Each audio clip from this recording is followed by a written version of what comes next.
Welcome to the Future is Borderless podcast with David Nilsson. We feature top entrepreneurs and thought leaders from around the world, those who bring a global mindset and a unique perspective to their life and business. Now, let's get started with the show. Hey, David Nilsson here, and I'm the host of this podcast.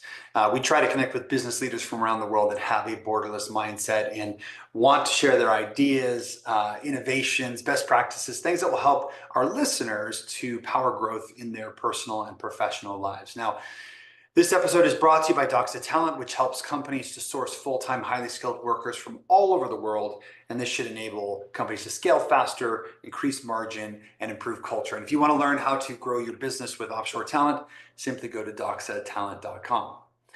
Now, I think today's show will be incredibly insightful. My guest is Brian Miller. He's the founder and CEO of FusionTek, which is an IT managed service provider. And he took a very unconventional path to start his business. We had a really cool conversation covering his story as an entrepreneur and how he thinks about things like talent and AI and even culture building. So take a listen here and let me know what you think. All right, Brian, well, welcome to the call. Thanks for joining us. Thanks, Dave. Really appreciate it. Looking forward to chatting today. Yeah, me too. I'm actually, I thought maybe we just start with quick introduction. Just love to hear for our audience. What is it that you do? You're the co-founder and CEO of FusionTek, but what does that actually mean, and who's your customer? Absolutely. So FusionTek is what's called a managed service provider or managed security and service provider. That's really a really fancy way of saying that we provide IT services for folks and we engage with folks on a lot of different levels depending on what makes sense. So for some customers, they don't want to have any internal IT staff, period. And so we take care of everything from getting a new machine provision to satisfying compliance requirements to maybe deal with some backup or disaster recovery type of situation. A lot of clients these days are saying, hey, I really want somebody on my team who's sort of the internal IT expert, but also understands the applications and things that are super important to my organization. And what FusionTek does in those cases, we partner with those people, we empower them with the tools we have, and we provide sort of an extra bench of talent, so to speak. So if they want to take a vacation, they want some expertise in a particular area, we're here to help that. And then the third area we provide services, we do a lot of what's called incident response or ransomware remediation. And that's where you see the story on the news, or if you're walking through like the airports or whatever, and you see like everything's like at a reset screen or frozen or something like that. Our team will both go on site and work virtually to help restore an organization so they can get their IT infrastructure back up and get back to business after a ransomware event. Cool. And who is so it's interesting. You're sort of in the IT outsourcing business, and I'm in the staff outsourcing business. Yeah. And when we first started, we wanted everybody, right? Every customer, anyone that had a pulse and could fog a mirror and would say yes to us, we would take them. But ultimately, we realized over time, there's a particular niche, although we can go outside of that, that is really our core customer. And so when you think about who you guys are primarily built to serve, what does that customer look like? Yeah, absolutely. So we find that the best, what we call fully managed customers, i.e. they don't have any internal IT resources, are typically between 20 and about 200, 250 people in size. And then typically sort of between the 100, 150, 250 mark, they may engage like some sort of internal IT resource. And it's from that point up to 1,000 or so are really the companies that we're going to partner with and work with their internal IT department. Yeah, and is it fair to assume that the smaller side of that band, the 20 people, you guys play a pretty strategic role, I would imagine, in helping them think about like, not just the blocking and tackling, like provisioning a computer, setting them up, but also like how do we think about security? How do we think about making sure that we're safeguarding the systems as well? Absolutely. So we have organizations that are sort of in high growth mode. Maybe they're starting with a couple of people, maybe they're scaling up. And there's so many new and different regulations, both at the state level, from your insurance carrier, from anybody you might do business with as a joint venture partner, and other things at the federal level, internationally, et cetera. But there's all these different nuances and sort of things to navigate and boxes to check. And so what we want to do is we want to be a good partner and help in sort of guiding folks through that path and setting them up for success long term. Awesome. How did you get into this business? Like, was this something that you always intended to do, or is this something that happened by accident? So this for me was total and complete dumb luck.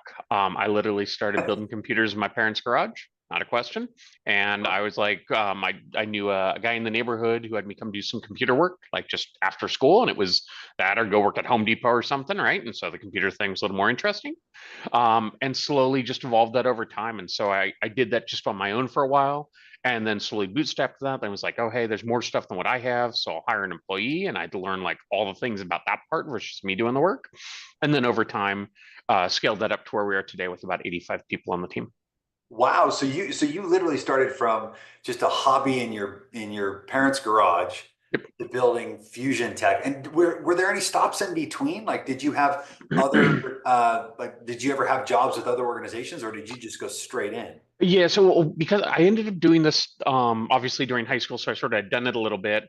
Bounced around between a couple different colleges, and so I ended up doing that for a while. And so I went to college back east for a year, came back here, went to the local community college in the Seattle area just to get like some sort of associate's degree. Yeah, Went to the UW for a quarter, and then dropped out and just started doing this full time. Um, that's all. I yeah, love it. I love hearing those stories. That was a similar path for me, right? Where I was, I didn't go the traditional path. Let's just put it that yeah, way. So I hear love you it. completely. And Well, so what is your motivation? Like most people start a business and, there's lots of different reasons why people want to be a business owner and enjoy that sort of seat. What does success look like for you? And like, what is it providing to you in your life? Yeah, sure. So it's interesting you say that because I would tell you that for a decent amount of time, like, hey, it's, got some good money coming in the door, but we're stuck at sort of the, 5, 10, 15, 20 person organization. We ebb and flow. There's a lot of this sort of stuff. And really didn't have sort of like that exit strategy or what success looked like or what we wanted to do. And one of the things I'm really proud of the team, and I think I've obviously personally worked out really hard over the past 6 to 8 years at this point, is really trying to be more disciplined about what that growth looks like and how we're able to support that. And so that translates into a couple of things, right? Like the fact that we've got this many people who were able to provide like a livable income, career path, growth trajectory in multiple locations, both domestically and internationally, is super awesome.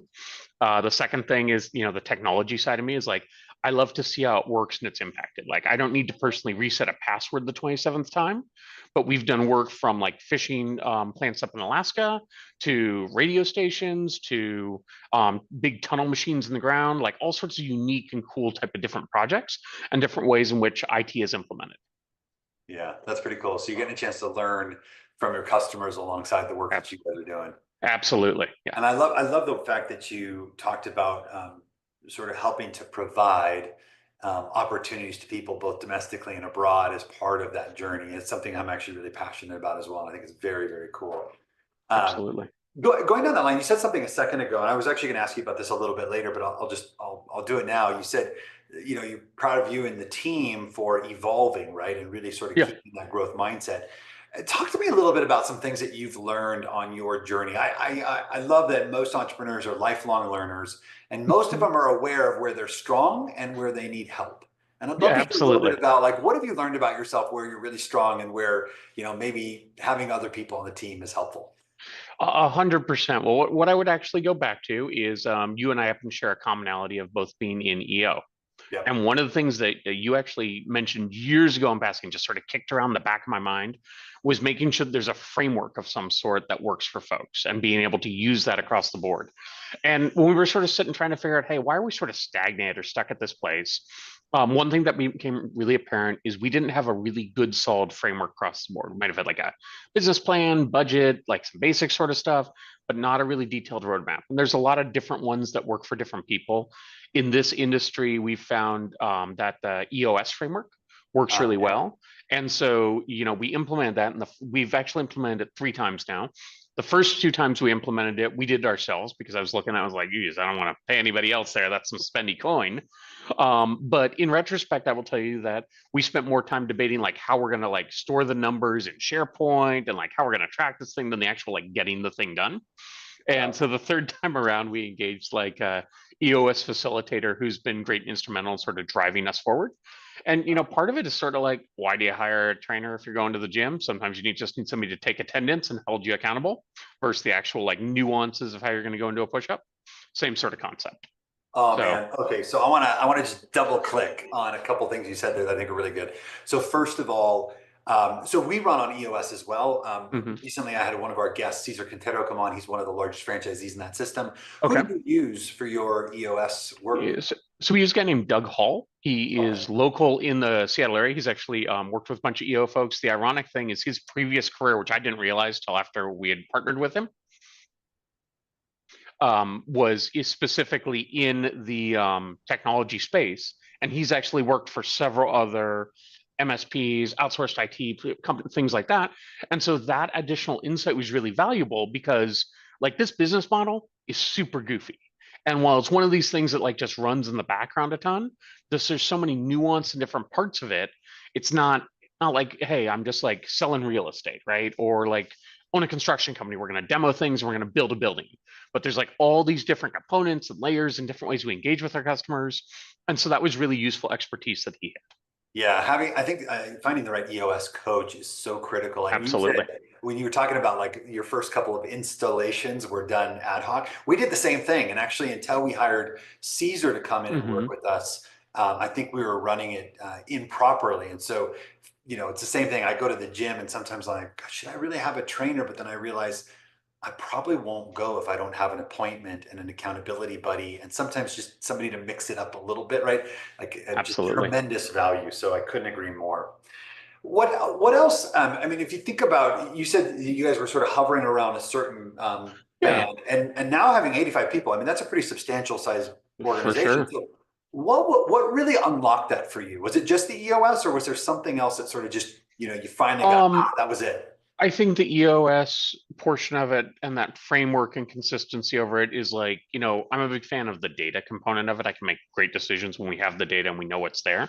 And having that, what EOS calls a scorecard, basically for everybody in the organization, like what's a number that they can look at on a daily or a weekly basis, or a couple of them that tell me like, did you have success or did you not have success this week?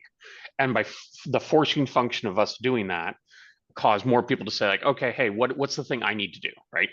And then that helped sort of set those expectations across the board. And in all just fairness and transparency, we've got basically everybody in the company having an L10 meeting or the weekly sort of meeting format at this point. But getting from just the leadership team to everybody doing it, that was like 3 years, maybe 4 years. I mean, that was like a long time before we got to all that. So Yeah. the other thing I think having to do it is making sure you have some patience to recognize that sometimes you can't move things as quickly. Like I like moving things as quickly as possible. And sometimes it's just been like, hey, we got to iterate and we got to slow down and sort of just go one step at a time. Yeah, we use that mantra all the time. Sometimes we got to slow down to speed up, and Sure. that we ran into a similar challenge where the L10 for the leadership team, the executive team, was easy to do, but once it starts to cascade, that's where it gets harder. So that's why they always tell people it takes 12 to or 18 to 24 months to do that. So That's for that's sure. how do you guys think about, AI and its intersection with your business? Right now, it's a hot Yeah. topic, right? There's some Oh, that believe that, hey, this is just going to amplify our productivity, and others that believe that it's taking all of our jobs and we're going to end up on universal basic income, and you and I should close our businesses down starting tomorrow. So, how do you uh, think about it? absolutely. What I would really say is to start with, you've probably had the same experience that I've had, that when somebody generates like a letter or resume or email or some document via ChatGPT, like you can spot that a mile away at this point. You don't even need to put it back into ChatGPT or Copilot or Bard or whatever else to tell you that. But Yeah. it comes across as not being authentic, not being in that person's voice and that person's style. And so I really think the methodology and the way to look at AI is if we're doing some sort of work, we're delivering, adding value to our clients. And so our task is to work on adding that value across the board. And some of that value is stuff which we can have an automated process do, and we use a lot of automation in our industry anyways. So that sort of stuff's been going on for a long time. We're able to leverage it.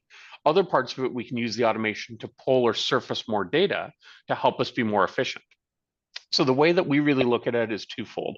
One is how it impacts our internal business, and one in how it impacts our customers and clients. So internally, we want to do things that make sure that all of our team members who are here are adding value for our customers, right? So if it's like basic logistics or scheduling or routing of tickets or routinized maintenance tasks or things like that, those are all things that the systems can automate. And so that gives our customers additional benefit, but also allows our team to sort of level up or skill up where they are, where they're at, and have sort of that growth path. On the customer side of it, there's so many different ways in which our clients can engage with AI. And so one of the things that we're focused on building out right now is like an AI practice area to help folks not just be like, hey, let's deploy Copilot or whatever other tool, but how do we take that and implement that into the other tools, business functions, and processes across the board? Yeah, trying to help them develop sort of an AI first mentality. Absolutely. Yeah. I love it. Yeah, I think that's great. I think we're highly aligned in terms of the way we think about it. I don't tend to be a doomsdayer that believes that, we're just all going to be sitting on our hands in the Yeah. next 5 years. But I do think it's going to amplify both how productive we can be and the expectations that people hold us to over time. It'll absolutely amplify both parts of that. But and really the thing I'd look at is like during COVID, obviously like air travel like plummeted. There weren't like in-person conferences, which you're probably like me, and there's just a ton of them in your industry that you go to. Yeah, And they've bounced back even more than they were before because people are really looking for that human connection, right? that's right. As a funny anecdote, we're evaluating several different AI things, and we continually are on how to improve things. And one thing we looked at doing was evaluating a voice answering system that was AI driven. Mm. And the interesting feedback we got from our clients, because we went and talked to several of our clients, were like, hey, it's going to be able to answer the question. It's going to be able to do it really quickly. So you can do this and that. And they're like, yeah, like that's an okay, like a backup thing if like your team's all busy or something else is going on. But we engage with you because we're looking for the people and the company to do that. We would not like basically move all your stuff over to some sort of AI bot. So part of the value that we as a company, and I got that from multiple of our best clients across the board. Yeah. Um, so it's just, I mean, that tells you a little bit right there. It's like, once again, it's a tool in the toolbox, but it Yeah. doesn't replace the toolbox and the person carrying the toolbox. Well, yeah, I think to your point, I think there's a need for human connection in a lot of different things, and especially in places where people don't feel like they have domain expertise. I mean, what Hmm. you guys do is hyper technical, right? And so, as an Sure. entrepreneur who's not technical, I can tell you that what you guys do could be very overwhelming to someone like me. And so, when you are in that place where you need answers, you need expertise, you don't want to be talking to a robot. So I 100%. can see that. Um, I'd love to hear just a little bit about what you guys, when you think about the business over the next 3 to 5 years, what does your Mhm. business look like? If we were to jump back on the call in 3 to 5 years from today. So there's a couple things which I think are going to keep evolving, right? So it used to be in our particular industry that the core thing was making sure the computer was on and it was functional, and it was like you could log in, you could like put in a Word document or send an email or something like that. And really, the two areas of growth that we see the most is one is security. So making sure that not only the data is there, that's sort of table stakes. People assume that at this point, but making sure it's secure either where you have it or whoever you're engaging with across the board. So that's the first part. The second part sort of is in that AI and digital transformation. It's a little buzzwordy, but it sort of gets us there to be honest about it, which is looking at saying like, hey, how do we look at what the business problems are that your organization has? And we can go ahead and leverage technology to help solve that problem. So if we're looking at whatever that pain point is there, somebody may be like, hey, we've got a ton of people in the field. And if we could just get orders from our field sales team to procurement 2 days faster, that could tighten up our ship cycle, reduce our finance load, et cetera, et cetera. Well, that's a really like heady problem across the board. But if we can help somebody identify that and then say, hey, like here's how we're going to get like real-time data in there, here's how we're going to clear it, here's how we're going to do these other steps, that's the sort of thing which I think is going to add a lot more value to our clients. Yeah, I love it. The solutions architect versus Mhm. just a product. Absolutely. You earlier talked about the fact that you love creating opportunities both domestically and abroad, which tells me that you have teams distributed, right? Yes.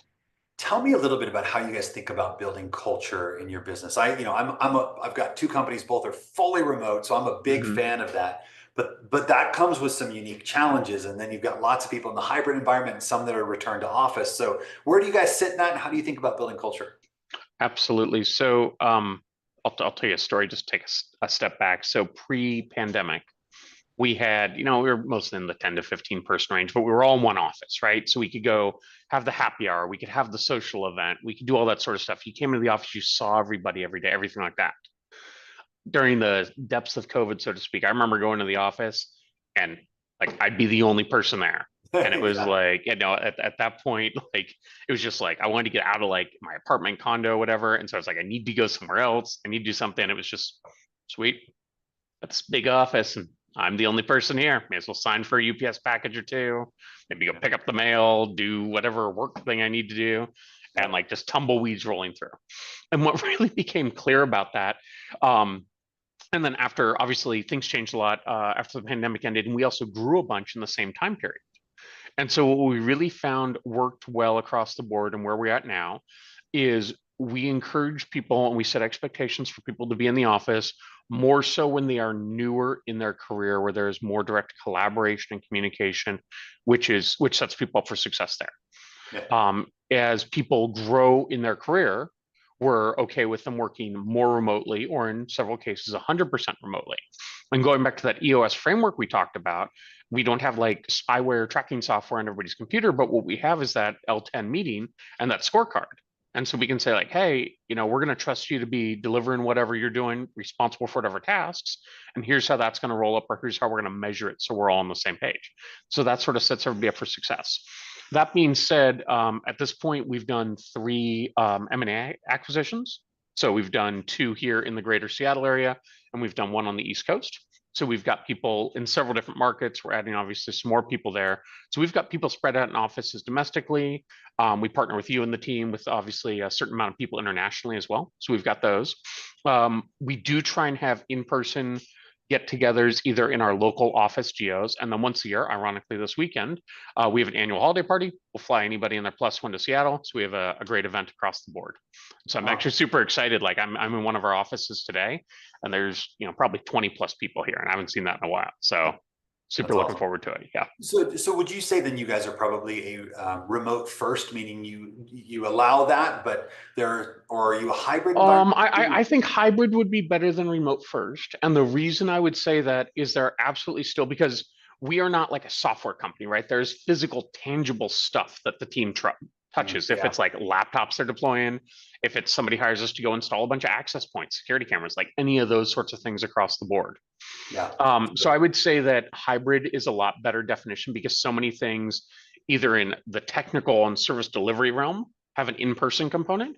I also am a very big fan of our sales team. Like they can work remote a bunch, but you got to go meet with people in person. You got to connect with people. Like that is part of it. Like they can go to Amazon if they want to talk to a computer. Like we're not adding any value on that whole thing, right? And Amazon, while super smart, not a question, might understand the nuances of your business and things we need to deliver. And that's once again where we add the value. It's funny, as you're talking, actually, at first I thought, well, maybe you and I think about this very differently, but actually we're highly aligned, because I always tell people I'm a big fan of remote work, a huge advocate for it, but only when proximity isn't required to deliver the service. And clearly yours is in many cases. But the other place that I tell people is when you think about relationship-based sales, you just can't do it from afar. And so 100%. to your point, like I'm certain your business is very much relationally oriented in the sales process. So absolutely, that makes total sense. Tell me real quickly, because I know we're getting close to the end of our time together. One thing I always love to do is leave those that are listening with some value, whether they ever chose to work with someone like you or me in the future. Right now, security is a major issue. I get phishing emails all day long, spam texts all day long. Absolutely. And I've seen lots of different ways that it's manifested itself. And then you see the extreme cases where someone's got ransomware issues. 100%. What are some like very basic but imperative things that any business owner should be doing on a regular basis to sort of safeguard themselves as best they can from stuff like that? Yeah. So the first thing I would say is, if you're thinking about, let's say you had some sort of medical situation or condition, you just wanted to check on your health, you're going to go engage a professional in that industry, somebody who knows what's going on there. Sure, you can go weigh yourself on the scale, you can do a blood pressure thing, you can look at those sorts of things, but really to make sure you're looking at health, you're going to go and talk to a professional. And that might be a professional that in some cases might be close to you and you see a lot. Other times that might be somebody who's very far away. So by the same token, the first thing I would say is make sure that whatever your IT strategy and security goal is, you're engaging the right level of professional. Because let's say you have an IT resource internally who is just like awesome at help desk work and making sure that computers are set up and all that sort of stuff. They could be a great person for that, but they may not be the right person to complete and fill out that cybersecurity questionnaire or protect you against those advanced solution things, right? And it's not fair to set that person up, because now you're asking them to do a lot of stuff. Sort of like if you went to the lowest triage nurse, and you were like, hey, can you just tell me what my heart condition is? I'd really like that information, right? And so we want to make sure we set people up for success and we ask the right level of information or find out what's going on there. So I would tell you that's really the key thing. Just to make sure you're talking to. It's funny. It Yeah, seems like I guess the second part of that, I'm just sort of trying to formulate my thoughts here for a second. So the first part is making sure you're talking to the right level of knowledge as far as it goes. And the second one is to make sure you understand the risks and business outcomes. And we've been in a really unique place because we do so much ransomware remediation. We can see how one poor security choice, one thing, like typically it's C-level folks who are like, I don't need the security on my computer. I don't want multi-factor authentication. I don't want to invest in that because it's either a hassle for them or there's an expense. And the fact of the matter is many, if not all cases, the alternative is much worse. And that is the reason, people end up going down that route. And so you need to recognize that. And, people like different business calculus. That's totally fine. But you need to recognize the impact of your choices, because if I'm that ransomware, threat actor, criminal, what have you, hey, in some cases, I really don't want to target like the giant corporation. I want to target that like 50, 100 person company where you've got one or two people, you can figure out really quickly, they can make a decision, I can get paid, move on down the road, because it is just a business for them. And they're trying to figure out what the fastest way is to obtain money. But it does sound like it. I think it makes sense. I mean, most of us, when we're first starting a business or we're sort of in the infancy stages, we try to bootstrap everything together and hold it together with duct tape, right? Yeah, absolutely. But there are certain places where shortcuts can really be catastrophic. And so having the right, advisor, for lack of a better term, and understanding the choices you're making and really the choices you're not making and what those potential implications are. 100%. I love it. All right, well, Brian, we're coming to the end here. So for the audience, we're talking to Brian Miller, the CEO of FusionTek.